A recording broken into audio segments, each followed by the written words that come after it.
Abran sus Biblias en el libro de los Hechos, Hechos de los Apóstoles.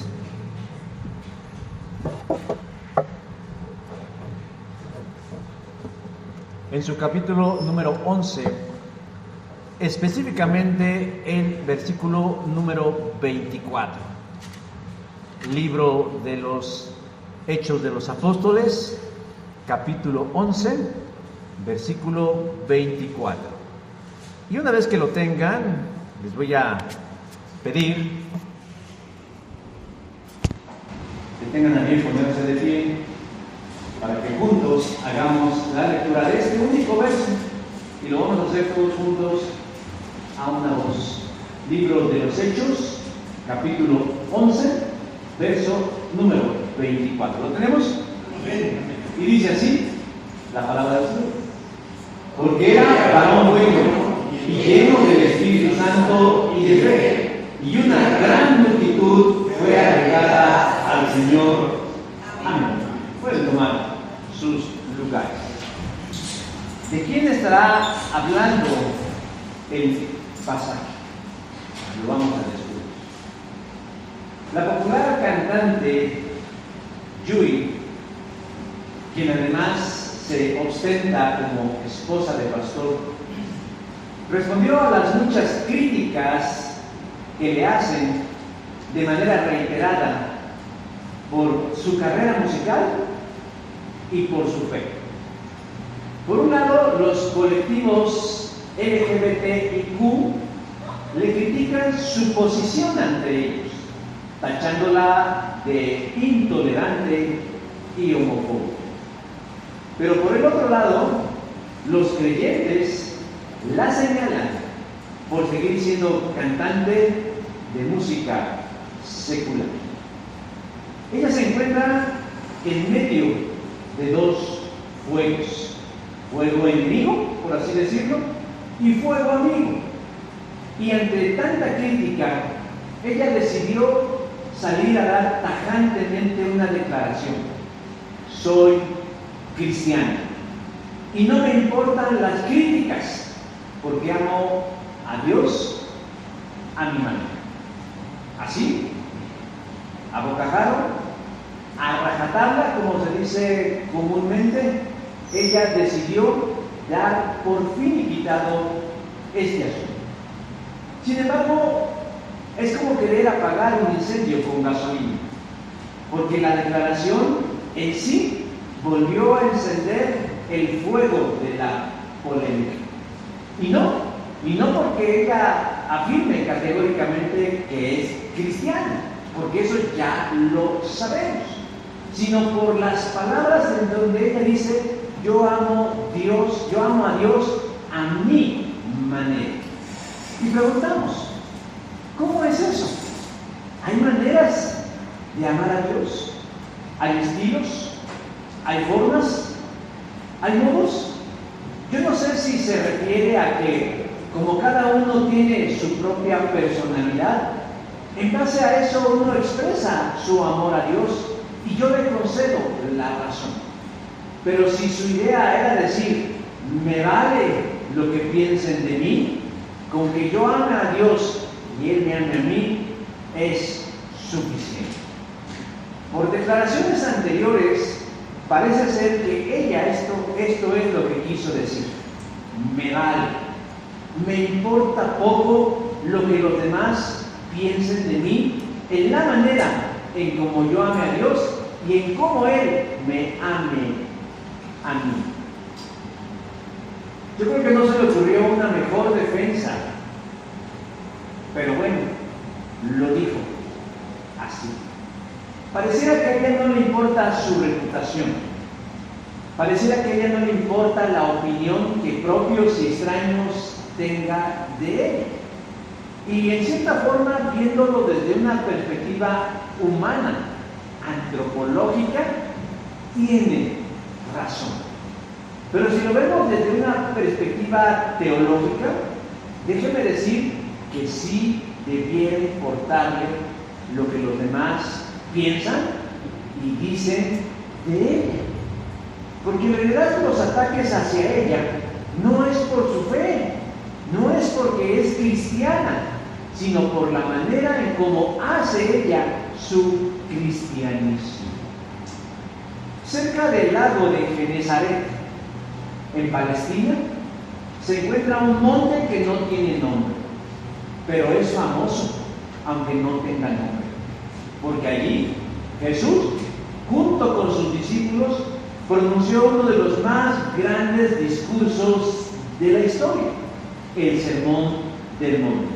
Mateo, capítulo número 5. Esta predicación es una exposición de los valores y de los principios del reino. Contiene enseñanzas, correcciones, exhortaciones, palabras de esperanza y también de desafíos. Y precisamente a estas últimas palabras siguen siendo un desafío para el creyente de ayer, de hoy y de siempre. Porque dijo, ustedes son la luz que alumbra al mundo. Mateo 5, versículo 14 de la palabra de Dios para todos. ¿Cuál es el significado de estas palabras? ¿Cómo es que nosotros somos la luz que alumbra al mundo? ¿Que esa no es Jesús? Pero Jesús nos da responsabilidad diciendo, todo creyente, toda persona que se identifique conmigo debe distinguirse en lo que es, en lo que hace, en lo que piensa. Sus acciones, su conducta debe ser diferente a la de aquellos que no conocen a Dios. Y añade más adelante, dejen que sus buenas acciones brillen a la vista de los demás. Mateo capítulo 5, verso 16 de la Nueva Traducción Viviente. Dios quiere, Jesús nos dice que nosotros, a través de nuestras conductas, de nuestros actos, brillemos, resplandezcamos, nos distingamos ante los demás. No, Jesús no nos está diciendo que busquemos caerle bien a todos, porque eso es imposible, pero sí nos está pidiendo que la luz de Cristo, reinando en nuestras vidas, tiene un propósito grande que tiene que ver con los asuntos eternos, porque si nosotros permitimos que la luz de Cristo brille a través de nuestra buena conducta, dice, ellos alabarán a Dios, el Padre de ustedes que está en los cielos. Mismo versículo 16, pero de la versión en traducción del lenguaje actual. Una conducta cristiana debe ser santa e irreprochable, pero indudablemente es una conducta que apunta a Dios, que conduce a Dios, que es la evidencia a los demás de que somos hijos de Dios, y se manifiesta a través de mis palabras, de mi conducta, de mis acciones, de mis actos. Es una manera, solo una, de dar testimonio vivencial de la obra redentora de Cristo en mi vida al mundo.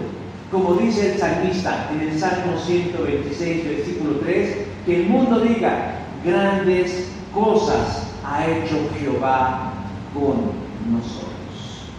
Ese es el primer paso que podemos dar en la misión que Él nos ha encomendado, de llevar al mundo la luz de Cristo.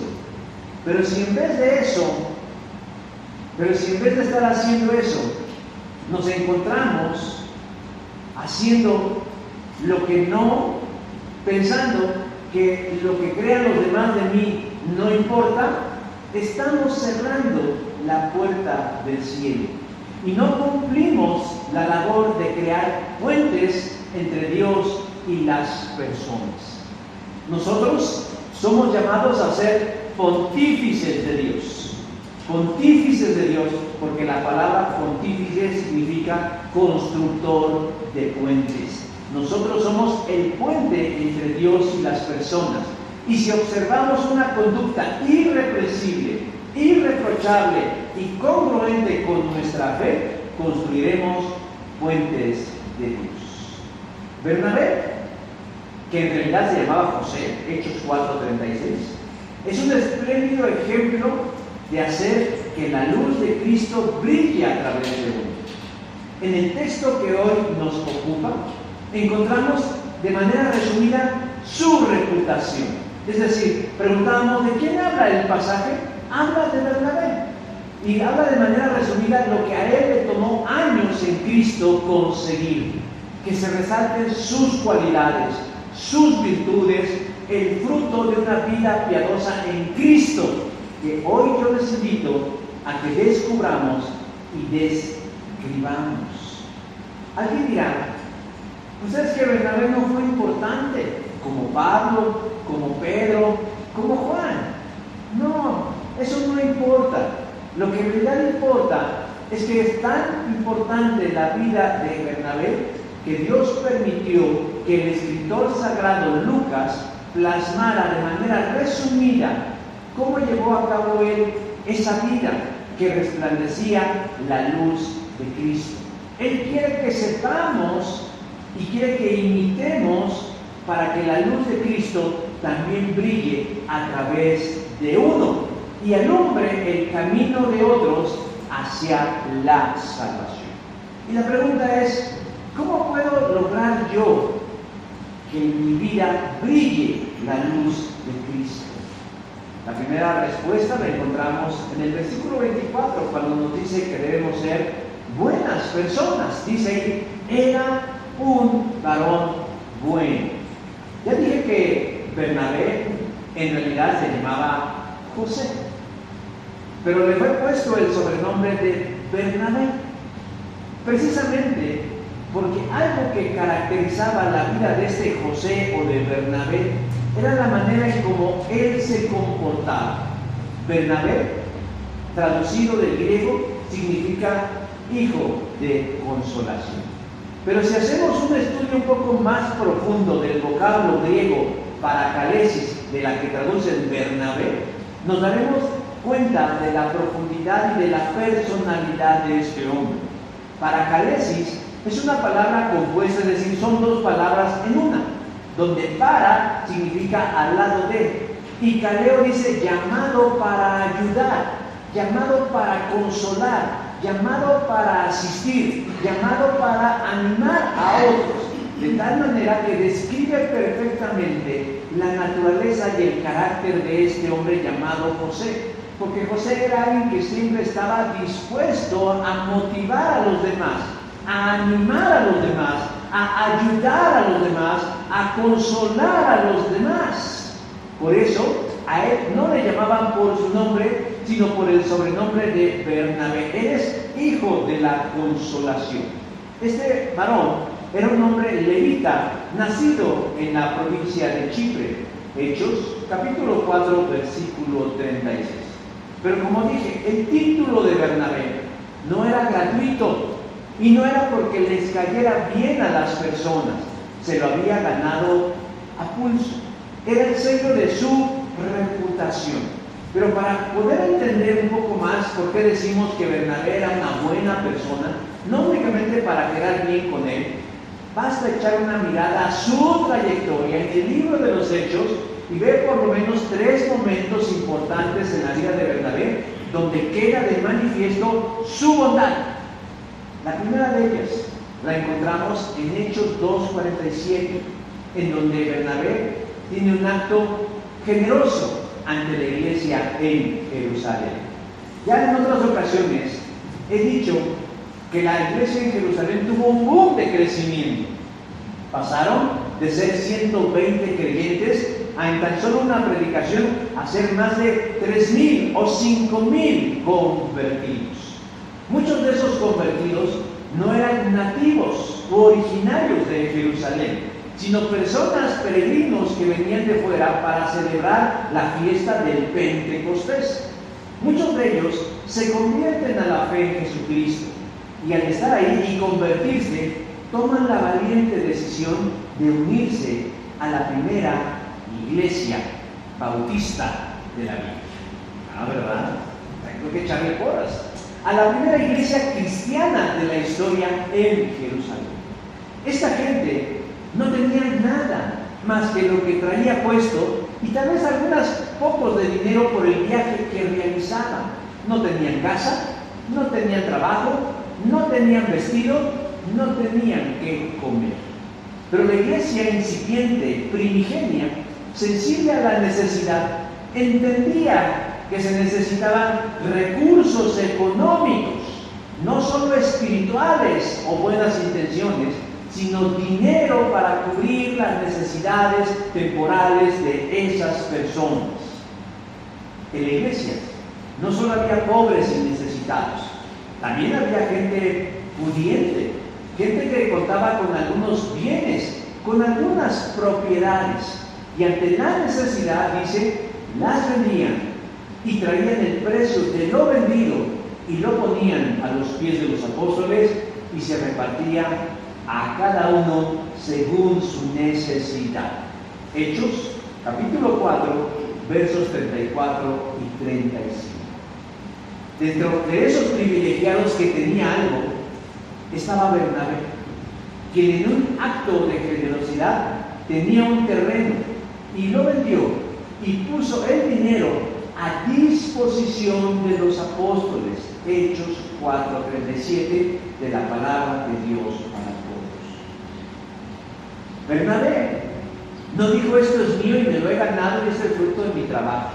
Él era una buena persona y una manera de manifestar su bondad es decir: yo veo necesidad y si yo tengo esto que a mí en cierta manera no me hace tanta falta, lo voy a vender.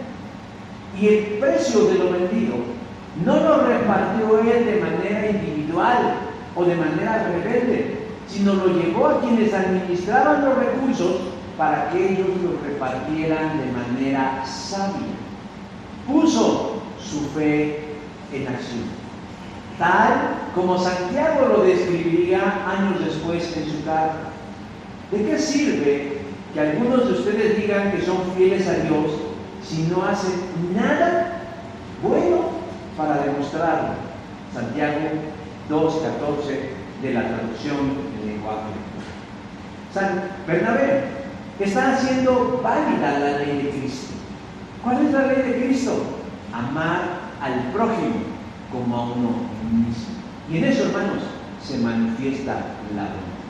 Un segundo ejemplo de la bondad de Bernabé la miramos con Saulo de Tarso, quien se convierte a la fe, recordando que él es un perseguidor de la iglesia. No era un asesino, como alguien anda diciendo por ahí que Saulo de Tarso mataba a cristianos. No, él no los mataba, él los perseguía y de manera forzosa los encarcelaba.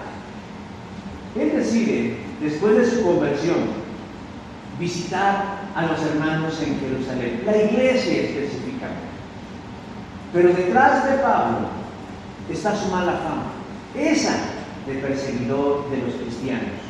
Hechos, capítulo 8, versículos del 1 al 3. La gente al verlo llegar, movidos por el miedo, pero también por el prejuicio, deciden alejarse de Pablo, deciden no juntarse con Pablo. Dice, trataba de juntarse Pablo con los discípulos, pero todos le tenían miedo. Hechos 9:26. ¿Por qué le tenían miedo? ¿Por qué no se juntaban con Saulo? Porque no creían que fuera cristiano. Dudaban de su fe, dudaban de su nuevo nacimiento. Creían que era una estrategia para agarrarlos infragantis, capturarlos y llevarlos presos ante las autoridades. Esto a mí me deja claro que las mentes conspiranoicas han existido siempre. Pero en medio de un ambiente tan hostil, en donde todos simplemente te dicen huele mi shampoo, les voltean la cara, les hacen gestos, hubo alguien que sí le tuvo confianza, alguien que sí creía en él, y ese era Bernabé, quien al darse cuenta de cómo segregaban a Saulo, dice, lo tomó y lo presentó a los apóstoles. Hechos 9:27 de la Biblia de las Américas. Pero no solamente vino y les dijo, miren, aquí está Saulo de Tarso, se los presento. No, sino que Bernabé dio la cara por él. Habló por él, habló en su nombre. Les contó cómo había sido la conversión, la experiencia de Saulo con Jesucristo. Pero además, también habló acerca de los cambios que el Señor estaba realizando en él. Valientemente dio testimonio de Saulo en el nombre de Jesús. Hechos 9:27. Y eso fue lo que le abrió a Saulo la puerta de entrada a la comunión de la iglesia y en el servicio de esta. Hermanos, si esto no es bondad, yo no sé entonces qué es. ¿Saben qué es lo que hace falta en la iglesia de Jesucristo, hablando en términos universales? Muchos Bernabés. Porque yo creo que más de uno, espero que no sean algunos de ustedes, cuando han llegado a una congregación chica, pequeña, pobre, comadosa, pudiente, étnica, extranjera, del color y del apellido que usted quiera, muchas veces la gente, sin querer, queriendo o queriendo deliberadamente, segrega a las personas, las aparta, no les habla, las ignora. Y hacen falta estos Bernabé que acojan a los recién llegados y los introduzcan en el seno de la comunión. Tercer ejemplo de la bondad de Bernabé. El Evangelio va atravesando fronteras, no solo geográficas o locales, sino religiosas y culturales. Los gentiles están recibiendo el Evangelio y con ello el don del Espíritu Santo. Hechos 11, del 19 al 21. La iglesia madre, la de Jerusalén, se va enterando cómo en un poblado llamado Antioquía está surgiendo una comunidad de fe, pero donde primordialmente no son judíos, sino son gentiles. Y para verificar esos hechos, según Hechos 11:22, dice que decidieron mandar a alguien a verificar esa información. Y dicen que cuando llegó Bernabé a Antioquía y vio la gracia de Dios, se regocijó y exhortó a todos a que con propósito de corazón permanecieran fieles al Señor. Hechos 11:23. Bernabé regresó a Jerusalén, da su informe a los líderes de la iglesia e invita a Saulo para que lo acompañe a Antioquía y trabajen juntos para el Señor. Durante todo un año se reunieron los dos con la iglesia y enseñaron a muchas personas. Hechos 11:26 de la Nueva Versión Internacional. Desde el inicio, a los seguidores de Jesús se les llamó de muchas maneras. Se les llamaba los del camino, se les llamaba nazarenos, se les llamaba herejes o sectarios. No obstante, luego del arduo trabajo de Bernabé y Saulo en Antioquía, a los creyentes se les comenzó a denominar cristianos. Hechos 11:26. ¿Y por qué ahora le llamaban cristianos? Porque el carácter, porque la conducta, porque la forma de vivir de estos se asemejaba a la de su maestro Jesús. ¿Resultado de qué? Sí, Dios en sus vidas, pero a través de dos siervos, Saulo y Bernabé. Hermanos, muchas veces nos damos cuenta cómo la bondad se manifiesta de muchas maneras. Y yo les pregunto ahora, ¿cómo estás describiendo la historia de tu reputación en la iglesia? ¿Cómo estás describiendo la historia de tu renombre en la cristiandad? ¿Eres una buena persona? ¿Eres sensible a las necesidades de tu iglesia o de los extraños, de los que no son creyentes? ¿Introduces a los demás a la comunión o los ignoras? ¿Estás dispuesto a abrir puertas de oportunidad de servicio, invitando a otros, o simplemente guardas para ti el trabajo pensando que te lo puede invitar? Bernabé sabía que Él debiera hacer brillar la luz de Cristo a través de su vida. La segunda cosa que nos dice el texto en relación al buen nombre de Bernabé y que nos debe ayudar a nosotros a que la luz de Cristo brille a los demás es que seamos personas espirituales. Versículo 4 dice, y llenos del Espíritu Santo. La bondad de Bernabé no puede entenderse sin una perspectiva espiritual. No vamos a dudar, mis hermanos. La verdad es que fuera del cristianismo hay gente buena. A veces más buena que la que está en la iglesia. Hay gente buena. Pero la bondad cristiana sobresale cuando está, porque es el Espíritu de Dios quien nos conduce a mostrar esa bondad mediante buenas acciones. Dios es quien hace nacer en ustedes los buenos deseos y quien los ayuda a llevarlos a cabo.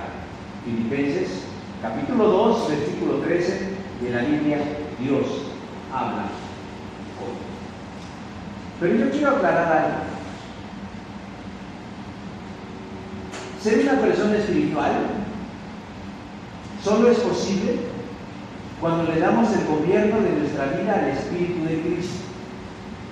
Porque si permanecemos en una actitud de rebeldía, el Espíritu Santo nunca va a atropellarnos o a poseernos por la fuerza para que hagamos la voluntad de Dios. Eso es determinismo. Y Dios no actúa de esta manera. Recuerden, Dios es sinergista. ¿Qué significa que Dios es sinergista? Que Dios hace su parte, por cierto, la mayor y más difícil, y cada uno debe hacer lo que le corresponde en relación a la vida espiritual.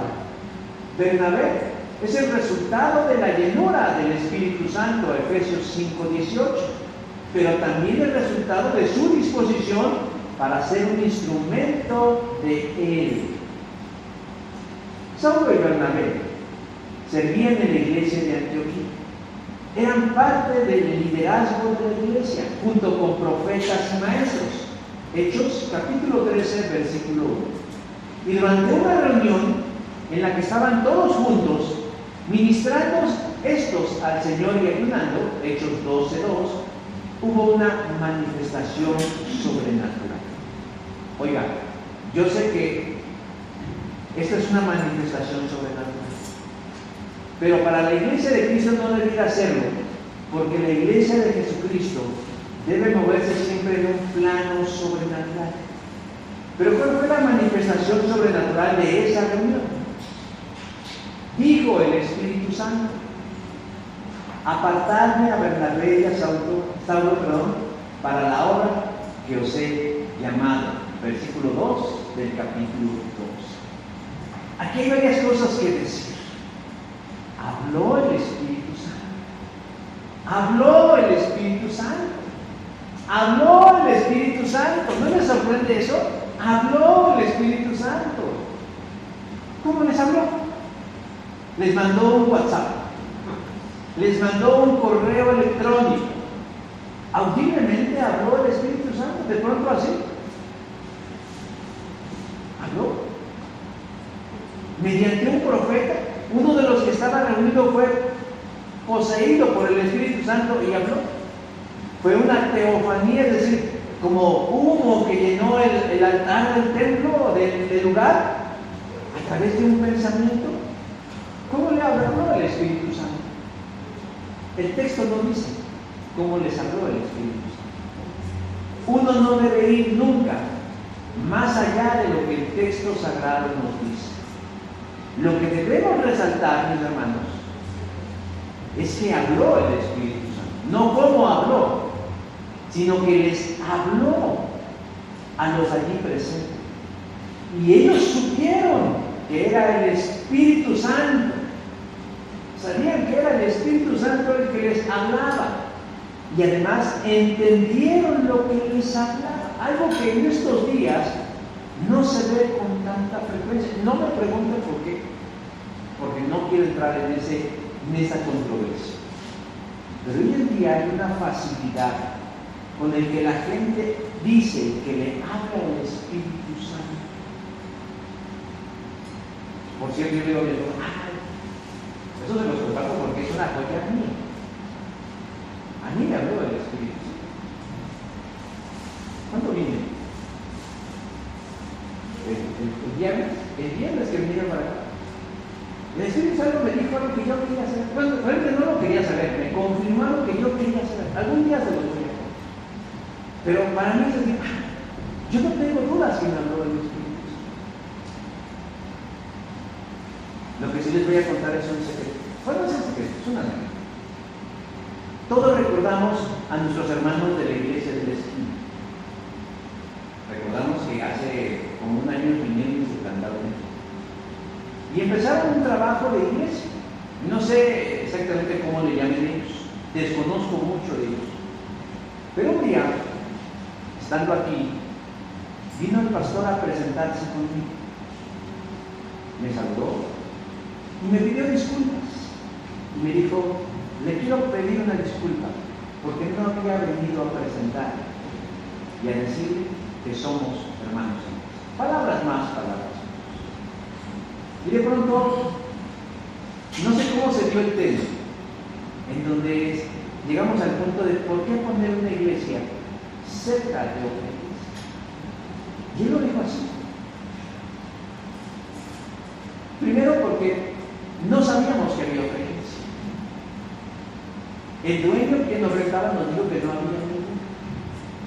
Pero el Espíritu Santo me dijo que era aquí. Perdón, yo soy un escéptico. No falto de fe. Pero yo no creo que el Espíritu Santo vea aquí. Eso lo dice él para impresionarme, para decir, ay, le dijo el Espíritu Santo. No le dijo. No le puedo haber dicho el Espíritu Santo, ve, plántate enfrente de otra iglesia donde yo ya estoy presente. Eso es una incongruencia. O el Espíritu Santo está conmigo, o él está mintiendo, y yo mintiendo a pensar que él estaba mintiendo, haciéndose sentir bien, porque yo le dije, es que no hiciste una investigación de venir a ver el lugar y caminar entre las calles y observar tu entorno y darte cuenta que allí tiene iglesia por este motivo. Pero es que a mí el Espíritu Santo me dijo, te la compro. Yo no soy el verificador del Espíritu. Bueno, ahí estuvieron los hermanos. ¿No que qué? Pues que el Espíritu Santo dijo que siempre no.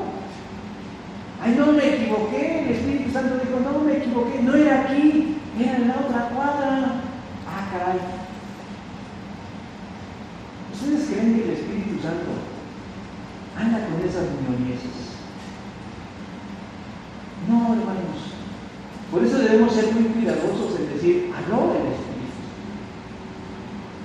Santo. En este caso, habló el Espíritu Santo a los que estaban ahí reunidos para darles un mensaje especial, una misión especial, asignar una misión especial.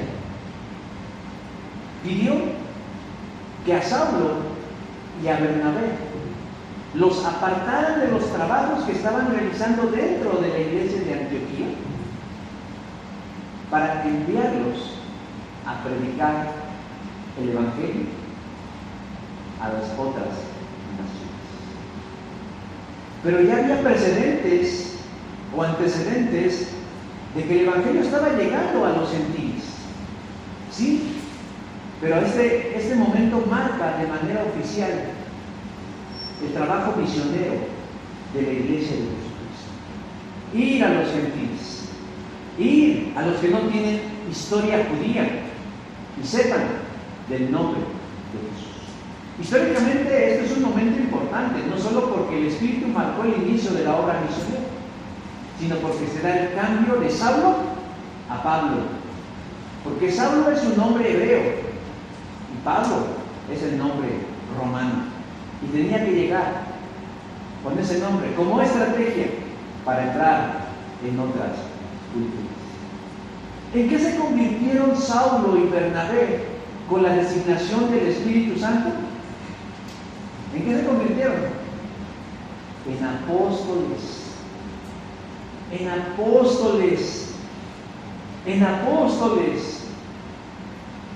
El evangelicalismo tradicional afirma que solo hubo y solo habrá 12 apóstoles.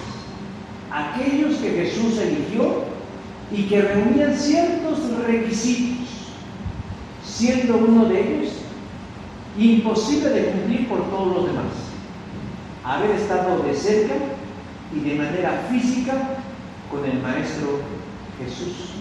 Por eso dicen, ya no puede haber apóstoles, porque ya no podemos estar cerca de Jesús. Pero este blindaje de la figura apostólica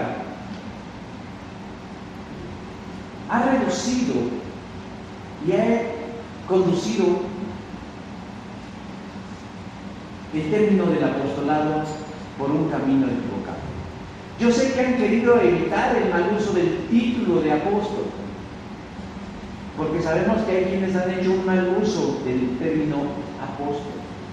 Pero si entendemos que el título de apóstol no es un título nobiliario ni jerárquico, sino un don, un llamado de Dios dentro de la iglesia, entonces debe cambiar el sentido del término apóstol.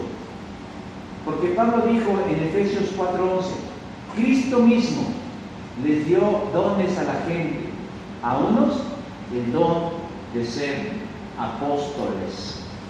Si ya no hubiera apóstoles, ¿por qué entonces Pablo dice que Dios dio el don de ser apóstol? Porque no han entendido el término de apostolado. Por ejemplo, Santiago, el hermano carnal de Jesús y líder de la iglesia en Jerusalén, no era parte de los 12, pero es identificado como el apóstol Santiago, Gálatas 1:19. Matías, quien sustituyó a Judas, tampoco fue parte ni nombrado por Jesús dentro de los 12, pero fue nombrado apóstol, Hechos 1:26. Para la iglesia del primer siglo no tenían problema de utilizar el título de apóstol, porque lo utilizaban en el sentido más práctico y exacto: apostolos, del griego, que significa enviado, mensajero, comisionado para una tarea.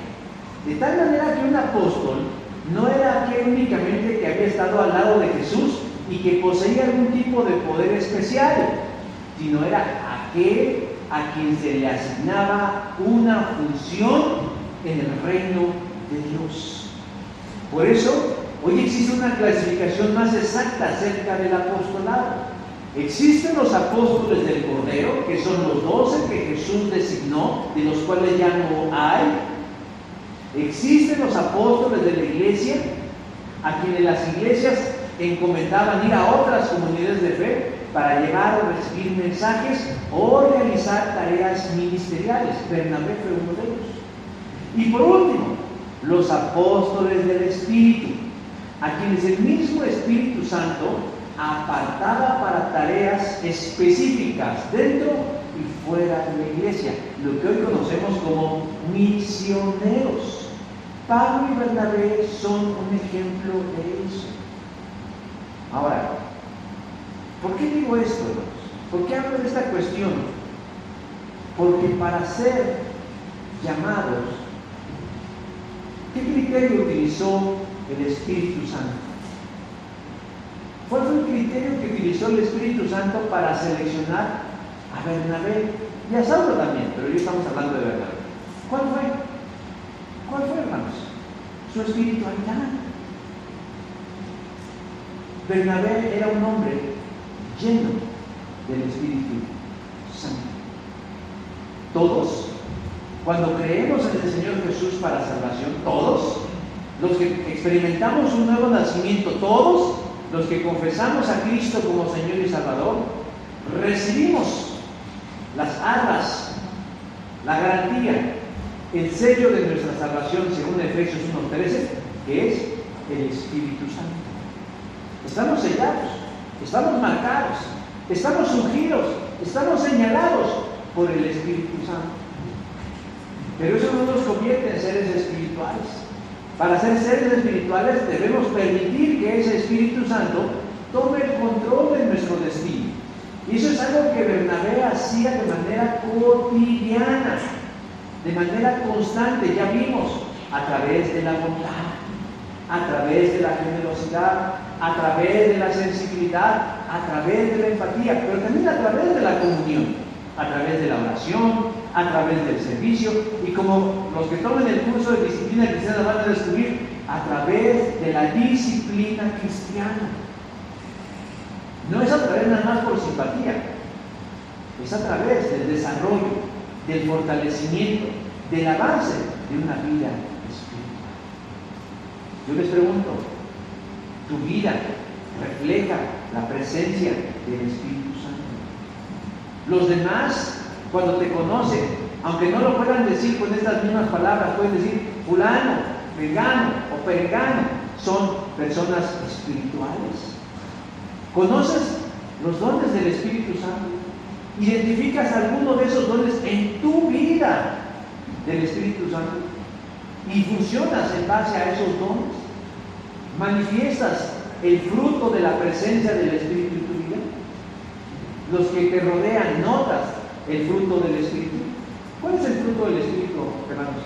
Amor, gozo, paz, paciencia, benignidad, bondad, fe, mansedumbre y templanza. Ahora les tengo malas noticias. Y digo que son malas, porque algunos piensan, bueno, yo tengo fe, pero no tengo. Bueno, yo tengo gozo, pero no tengo templanza. Bueno, no. Pablo, inspirado por el Espíritu Santo, no escribió los frutos del Espíritu. Usted escoja, ¿cuál quiere? No, él dijo, el fruto, uno, el fruto del Espíritu Santo es uno. Y en ese fruto, hermanos, como una naranja que tiene muchos lados, debe haber amor, gozo, paz, paciencia, benignidad, bondad, fe, mansedumbre. Esas 9 cosas, no la mitad, no 3/4 partes, no 1/3, no 1, las 9. Quien así vive, permite que la luz de Cristo brille en su vida.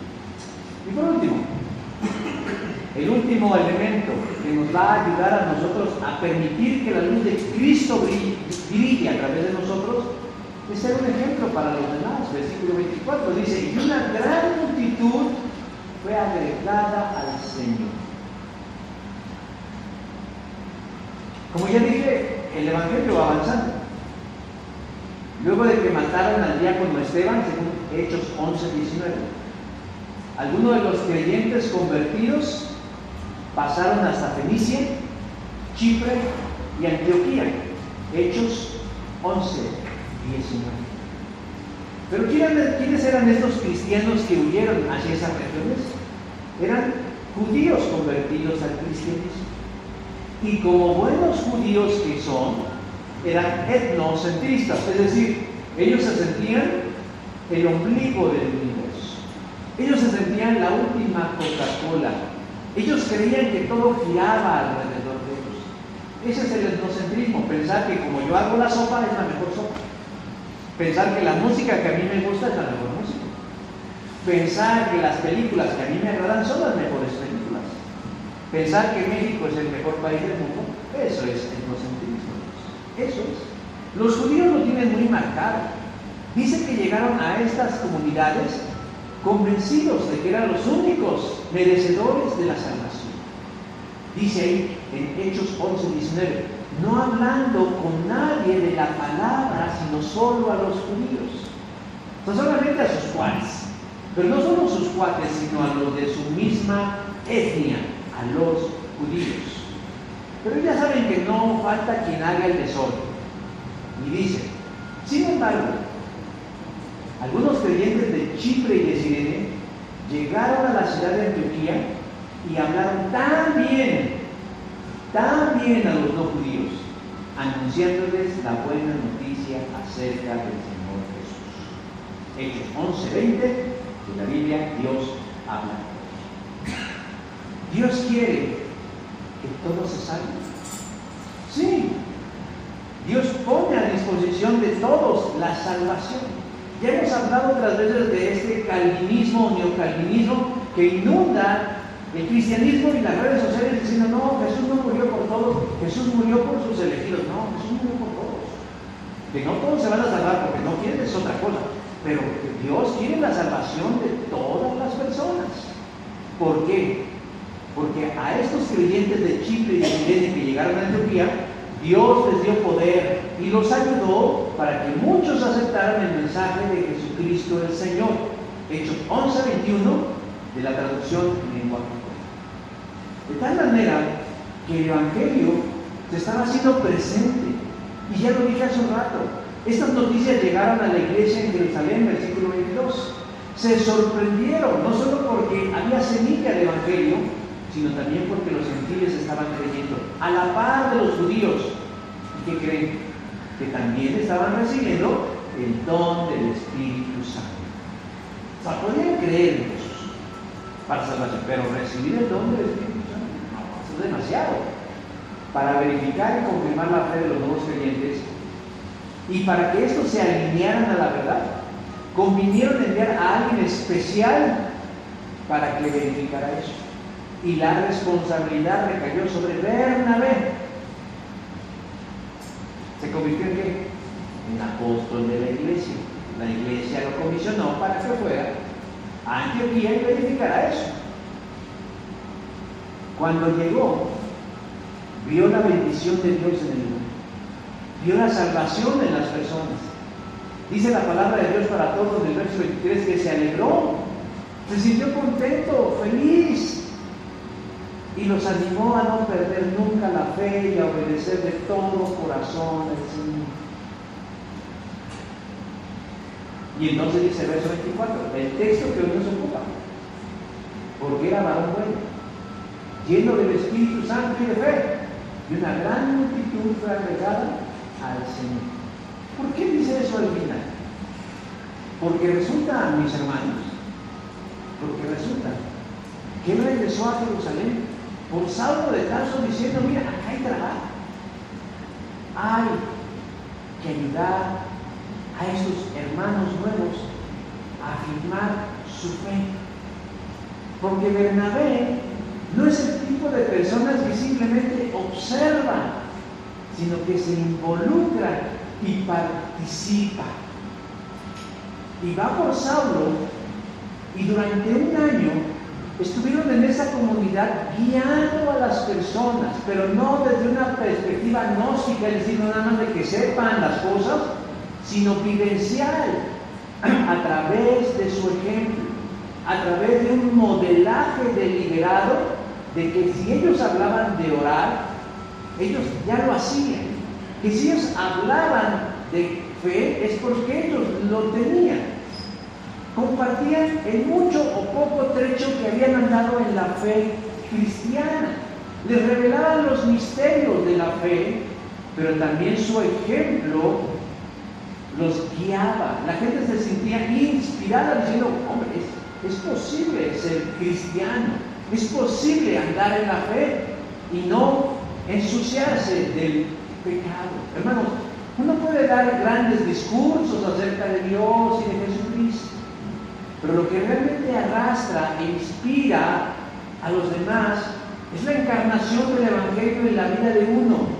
Y Bernabé, como ya lo hemos venido viendo, es un claro expositor de eso. Es un hombre congruente entre lo que cree y lo que hace.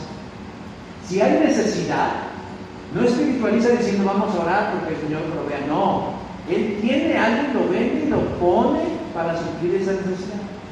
Si Él observa que alguien es apartado por prejuicio, por miedo, por lo que sea, va e integra. Si los líderes de su iglesia le piden que cumpla una misión, Él obedece a sus líderes.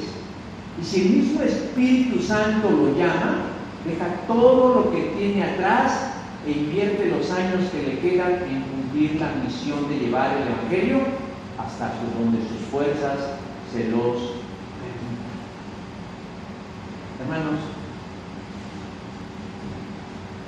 ¿cómo son conocidos en su entorno?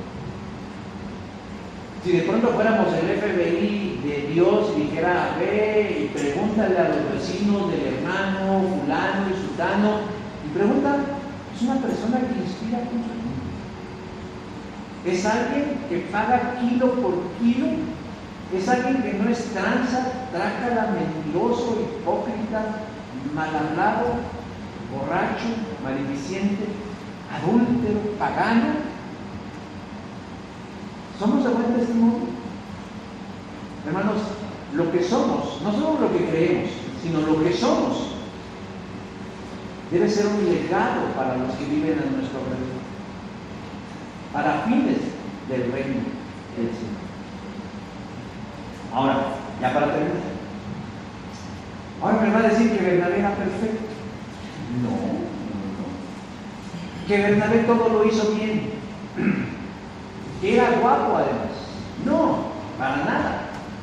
Él era un hombre sujeto a su carne, como cualquiera de nosotros. En una ocasión, a punto de iniciar su segundo viaje misionero, Pablo, anteriormente Saulo, le dice a Bernabé, lo invita a que regresen a las regiones donde han predicado el Evangelio y confirmen la fe de los hermanos. Hechos capítulo 15, versículo 36. Y Bernabé está de acuerdo. Solo que le propone a Pablo, le pone una condición: yo te acompaño si permites que mi sobrino Juan Marcos vaya con nosotros. Hechos 15, 35. Pablo no estuvo de acuerdo. No quería llevar a Juan Marcos. ¿Por qué? Le caía mal Juan Marcos. Le olía la boca a Juan Marcos. Le iba a la América a Juan Marcos. Le iba a Argentina a Juan Marcos. No. Había un antecedente. Tenía una razón. Pablo era liquidacionista. Anteriormente, Juan Marcos los dejó ir, y como chacha, sin despedir, sin agradecer, sin decir adiós. Los dejó botados. Para Pablo, esa es una muestra clara de que Juan Marcos no era una persona de confianza. Hechos 15:38. Pero Bernabé, como es bueno y tiene ese carácter integrador, él cree en las segundas oportunidades. Y le dijo, sí, vamos a llevar a Juan Marcos, mira, ahora no nos va a fallar. Pero Pablo dice, no, mira, a mí no me das. Con una que me haga, más que suficiente.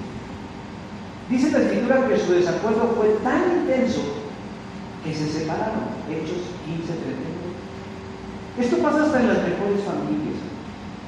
Los conflictos se dan en todos lados. El gran equipo que habían formado Pablo y Bernabé quedó disuelto. Todo porque ni uno ni otro se dio en algo que no era ni siquiera trascendental. Pero aún así, mis hermanos, esto solo es un pequeño tropiezo que cualquiera puede tener y que no opaca para nada el buen testimonio de ninguno de los dos, pero sobre todo el de Bernabé, que es el que hoy nos interesa. Desde luego que en el Nuevo Testamento no volvemos a saber nada de Bernabé, lo cual no significa que su luz se haya apagado. Simplemente ya no se cuenta de eso. Por ahí se sugiere, por ahí se teoriza que la carta a los hebreos puede ser autoría de Bernabé. Pero eso ya es secundario. A donde quiera que haya ido Bernabé, siempre iba a encontrar un lugar. Porque era un hombre bueno, porque era un hombre espiritual y porque era un buen ejemplo para la iglesia. Cuando alguien viene a la iglesia y me expresa su interés de integrarse a la iglesia, yo les pregunto, ¿y en la iglesia anterior de qué seguía? ¿Cuál era su función en la iglesia? Y a veces en forma de broma, pero dicen que de broma en broma la verdad se asoma. Les digo, espero que no haya sido que usted sirva de tropiezo y de mal ejemplo. Yo con tristeza tengo que decir que algunos que se han ido de aquí, yo no podría dar una buena referencia de ellos. Es gente poco confiable. Es gente poco clara.